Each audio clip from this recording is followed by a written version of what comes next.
पहिलो कुरा modern football 2007-2008 देखि सुरु भएको होइन। दोस्रो कुरा मोडर्न फुटबल भन्ने बित्तिकै प्ले स्टाइल पर्दैन। लो ब्लक मोडर्न फुटबल नहुने, पोजिसन बेस्ड फुटबल मात्रै मोडर्न फुटबल हुने होइन। यो स्टेरियोटाइपलाई तोड। थर्ड नम्बर मोडर्न फुटबल बनाएको ट्याक्टिकल पिरियोडाइजेसनले हो, जो जोसे मोरिनोले मेन स्ट्रिम फुटबलमा लिएर आइदिएको। भित्र फ्रादेले इन्भेन्ट गरेको, बबी रब्सनले इनिडिट गर्यो, मोरिनोले मेन स्ट्रिम फुटबलमा ल्याइदियो।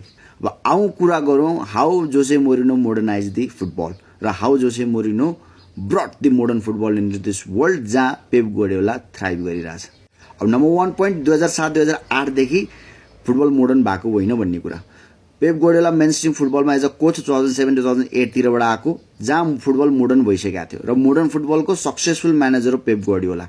बट जब मोरिनो मेन स्ट्रिम फुटबलमा थियो, Pep Guardiola was still a player है। सो फुटबल मोडर्न बनाउने क्रेडिट गार्डियोला भन्दा मोरिनोले जान्छ। अब सेकेन्ड कुरा, फुटबल भनेको प्ले स्टाइल मात्रै होइन। मोडर्न फुटबल भनेको प्ले स्टाइल मात्रै होइन। लो ब्लक चाहिँ मोडर्न फुटबल नहुने, ओल्ड फुटबल हुने, पोजिसन बेस्ड चाहिँ मोडर्न फुटबल हुने, द्याट्स अ बुलसिट। त्यो एउटा स्टेरियोटाइप हो।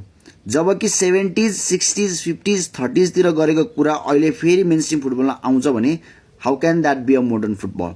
यो सबै ट्राइड एन्ड टेस्टेड हो। हाई प्रेस इटालियन फुटबलमा हाई प्रेस 30s तिर हुन्थ्यो। फल्स नाइन भन्ने कुरा हङ्गेरी, अस्ट्रियातिर 40s, 50s तिर भएको कुरा हो। लो ब्लक 50s तिर भएको कुरा हो। यो सबै कुरो इट्स अर्ली ओजिजहरूले सुरु गरेको। अब त्यो कुरालाई फेरि रिडिफाइन गरेर ल्याउने कुरा मोडर्न फुटबल होइन। सो त्यही भएर मैले भने Guardiola has the brain, football brain छ र उसले कसरी युटिलाइज गर्न जान्छ त्यो हो। र park the bus modern football भन्नुहुन्न भन्ने तपाईँको कन्सेप्ट गलत छ।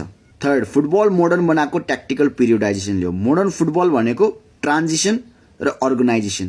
तपाईँले चारवटा कुरा भेट्नुहुन्छ अहिले फुटबलमा, attacking transition, defensive transition, attacking organisation, defensive organisation हो। यो चारवटा एस्पेक्ट, गेमको चारवटा एस्पेक्ट लाइक प्यारलली ट्रेन गर्ने काम, मेन स्ट्रिम फुटबलमा ल्याइदिने गर्ने काम जोसे मोरिनोको, with Porto, with Chelsea, with Inter Milan, with Real Madrid.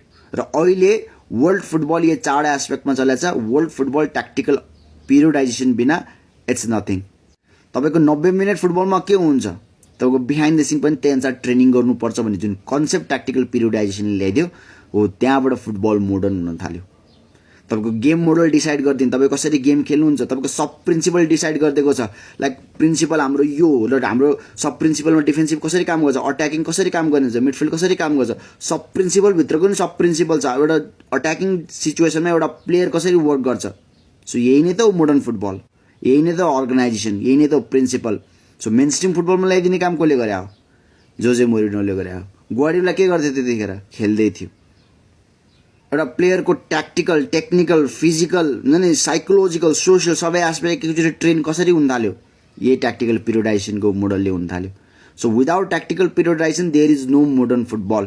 र मोडर्न फुटबल भन्ने बित्तिकै प्ले स्टाइल मात्रै होइन। So this is how Mourinho has bigger impact on modern football to create modern football than Guardiola. Thank you.